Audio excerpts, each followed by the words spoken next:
Second chapter है basis and dimension. कि अगर आपको कोई भी वेक्टर स्पेस दे रखा है किसी फील्ड एफ के ओवर, तो आप इस चैप्टर में ये निकालना सीखेंगे कि कोई सेट है वो इसका बेसिस बनता है या नहीं बनता, और अगर कोई सेट किसी वेक्टर स्पेस का बेसिस बन जाता है तो उसका डायमेंशन क्या होगा। तो बेसिस और डायमेंशन पढ़ने से पहले कुछ टर्म्स यूज़ होंगी जो आपको पहले पता होनी चाहिए, जैसे कि लीनियर कॉम्बिनेशन क्या होता है, लीनियरली इंडिपेंडेंस ऑफ वेक्टर्स क्या होता है, लीनियरली डिपेंडेंस ऑफ वेक्टर्स क्या होता है। तो पहले कुछ बेसिक टर्म्स हैं वो हम सीख लेते हैं, उसके बाद में हम पढ़ेंगे बेसिस और डायमेंशन ऑफ वेक्टर स्पेसिस के बारे में। तो फर्स्ट टॉपिक है linear combination of vectors. Assume कर लेंगे कि V आपको कोई वेक्टर स्पेस दे रखा है over field F।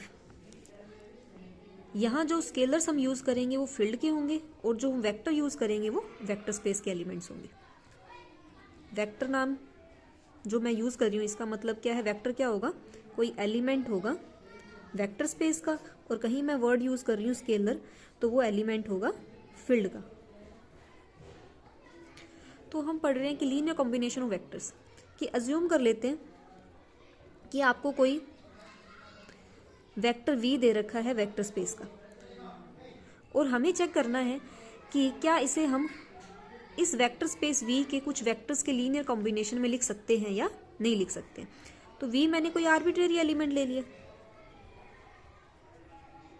Vector space का, और कुछ एलिमेंट्स और ले लेती हूँ, मतलब कुछ वेक्टर्स और ले लेती हूँ मैं इसी वेक्टर स्पेस के, जैसे n वेक्टर्स ले लिए V। तो मुझे ये चेक करना है कि V को हम एक्सप्रेस कर सकते हैं या नहीं कर सकते इन वेक्टर्स के लीनियर कॉम्बिनेशन में।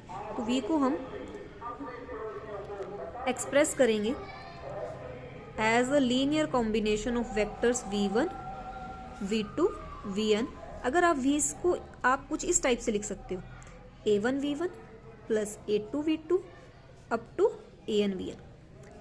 अगर इस v वेक्टर को आप इस लीनियर कॉम्बिनेशन टाइप से लिख सकते हो, a1 v1 plus a2 v2 plus an vn type से, तो हम ये कहेंगे कि v को हम एक्सप्रेस कर सकते हैं इनके लीनियर कॉम्बिनेशन में। जहां ये जो AIs है, AIs मतलब a1 a2 an, ये सारे के सारे क्या हैं, फील्ड के एलिमेंट्स हैं। मीन ये क्या है, सारे के सारे स्केलर्स हैं, और ये जो स्केलर्स हम यहाँ पे यूज करेंगे वो क्या होंगे, फील्ड के एलिमेंट्स होनी चाहिए। अगर ये फील्ड के एलिमेंट्स नहीं आते हैं, मतलब जो भी आपको फील्ड दे रखा है अगर इसके अंदर से नहीं आते हैं ये स्केलर्स, तो आप इस V वेक्टर को इन गिवन n वेक्टर्स के लीनियर कॉम्बिनेशन में एक्सप्रेस नहीं कर सकते।